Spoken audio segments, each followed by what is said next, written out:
Coach? Just, it's hard to express really all the feelings that you have and emotions that you have when you put so much into a team game with great people at a university you care about, kids that you care about, and you go through the disappointments. This team could have easily, gone a lot of different directions after the heartbreaking Arkansas loss, and we found ourselves deciding to get better and to end the year winning the Magnolia Bowl, the Egg Bowl, and now the Sugar Bowl, which was a bucket list item for me. It's really surreal, and just happy for these guys, of course, but it's guys that are not up here like C.J. Johnson and Aaron Morris and Channing Ward and Justin Bell, Woody Hamilton that, man, before we arrived, they went through some very difficult, disappointing times, and to be able to send those seniors out winning on that stage is very rewarding. Questions for Ole Miss? If you'll raise your hand, we'll get a mic over to you. We'll start here on the right side, second row. Hugh, can you talk about that call right before half, Laramie's touchdown? What went into it and why then? Well, I had a good feel for what they would be in, and knew that if we could just get them in double-edged pressure man, that he would be unaccounted for, and it's something we've worked for a couple years.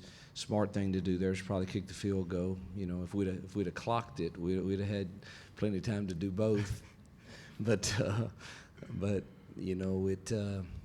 I don't know. You study film and you play the percentages, and felt comfortable with the lead we had at that moment, and really thought that could be somewhat of a dagger to end the first half. And really, I have a gut feeling every now and then, but there was obviously some planning that went into it, that you kind of knew what they did when it got down there, and that's a tough play to stop if you can execute it, because there's nobody to guard him if you're in man. Other questions? We'll come to the left side on the aisle. There's a mic for you. Laquan, how did their defense compare to an Alabama or Florida type caliber? Well, most importantly, they got a great defense, and I think we just executed better and played at a high intensity, jumped on them early, and the pieces fell our way. We caused a couple turnovers and made plays for them, and we made it pay for it. Right side on the right aisle. Go ahead. Coach Freeze, growing up in Mississippi, you talked a lot about hearing about the stories of Archie leading Ole Miss to a Sugar Bowl championship. How does it feel now to kind of have etched your part in that Sugar Bowl history for Ole Miss? Yeah, I've got to. I don't know that it's totally sunk in yet.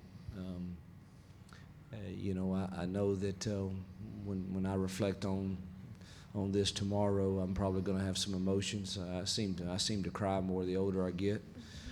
I'll probably cry a little bit with my wife and kids, because it's just being raised in this state and knowing what the Sugar Bowl meant to the SEC, and to be able to come and win the first Champions Bowl between the SEC and the Big 12 is a big deal. I mean, this team just won the three most important games, arguably on our schedule, right in a row, and did it in convincing fashion. And so I think I don't even know if you guys know, but Laquan broke the record tonight, for single season receiving touchdowns, and Chad has broken a lot of records. So there's a lot of great things, but man, I'm doing an awful job really putting into words what it means.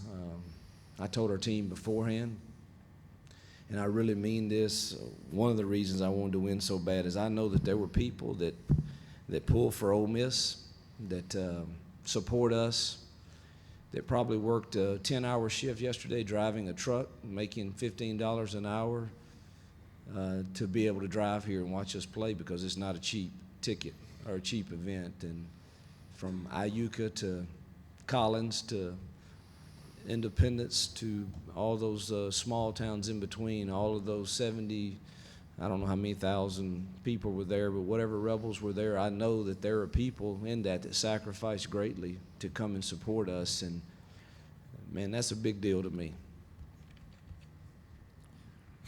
We'll take one on the left. If we could, let's any questions for the players? Maybe we could direct a few to their way. Go ahead, though, on the aisle. This question is to Chad Kelly. Thank you. Yeah. This, to Chad, how important was it for you and how gratifying is it to you to win both the game and also the MVP of this game? I think it's big, but I think the biggest thing is that we all came together and played really, really well today. And coming into this game, we knew that we were going to face a tough defense, and we knew we had to be on our P's and Q's. And we went out and executed, and our coaches put us in the right situation. So knowing that we came into this game having to execute each drive, I mean, that's huge, and we did that. Front row here on the right. Go ahead, and then maybe we can head toward the players. Go ahead.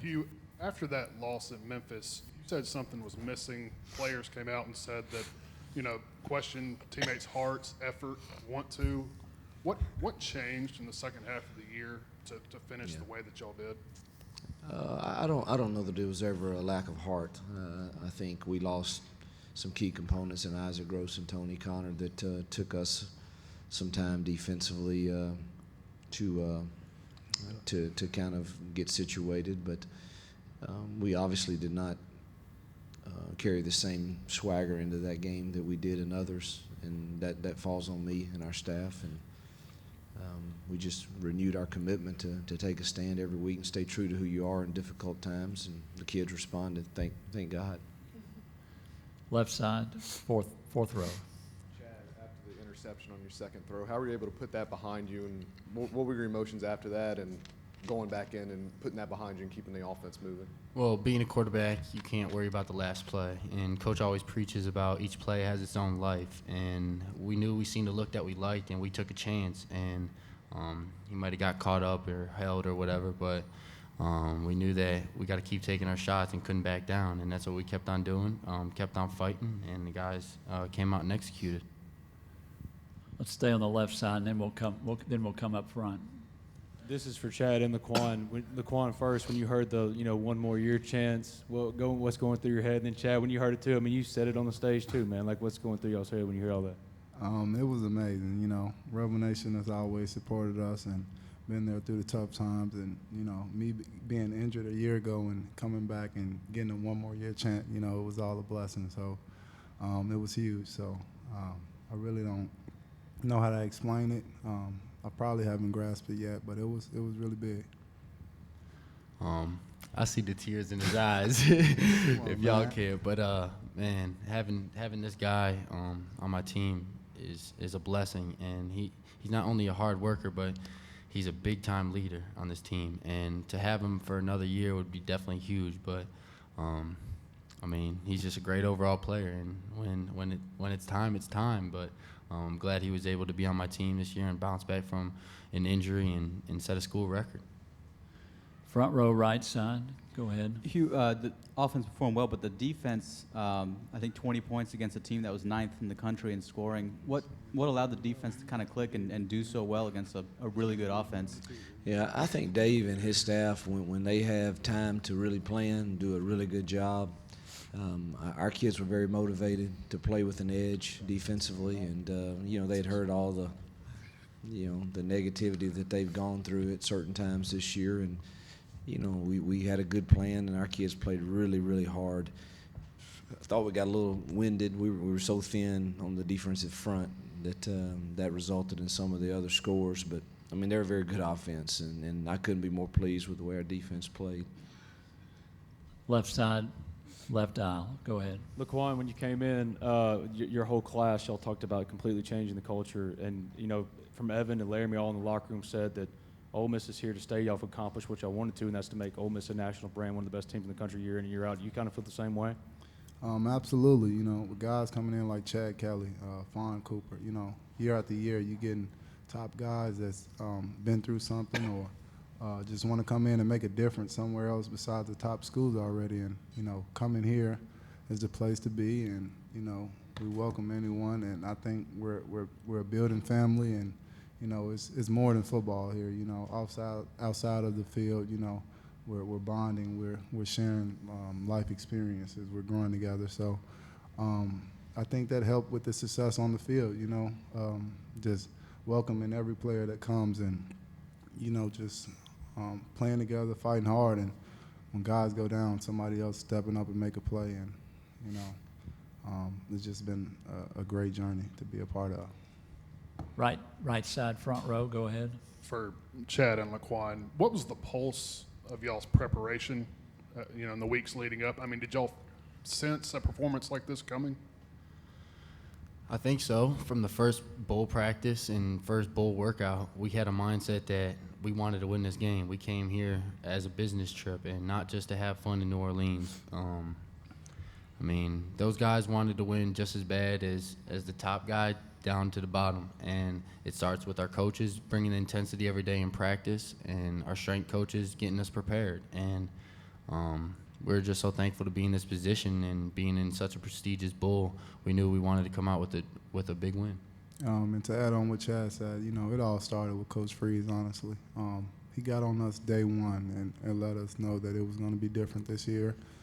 He was going to hold us accountable and make sure that everybody was ready to play come Friday. And, it showed tonight. And, he's able to celebrate it and enjoy it with his family. So it's a big one for the program, and I'm thankful that he did that. Left side, left aisle, and then we'll take one more after this one, if there is one. This is for Hugh. Hugh, when you look to 2016, I know it's right after the Sugar Bowl, but when you look at the core in place, do you see it as another team that can contend for a playoff spot, contend for a championship? Well, I mean, we have high expectations for ourselves, and we're going to continue. The Ole Miss brand now is probably strong as it's ever been. We think we have an environment that's very attractive to a lot of certain type of people that are wanting to do something new and fresh at a different place than maybe what has been done before. And you got to continue to recruit at a high level, and I see no reason why we shouldn't stay relevant in the Southeastern Conference. Now, what that means from year to year, you never know, because it's such a grinder. But I'm excited. I think this is a new normal. Is there one more question? We'll take it here on the front row, left side. Chad, are you aware that you passed Tim Tebow and Cam Newton and Dak Prescott tonight, and you now have the third most total yards in a season for the SEC? I guess I do now. Okay, congratulations. Okay, because of the play thank call. you guys. Thank you guys. Congratulations.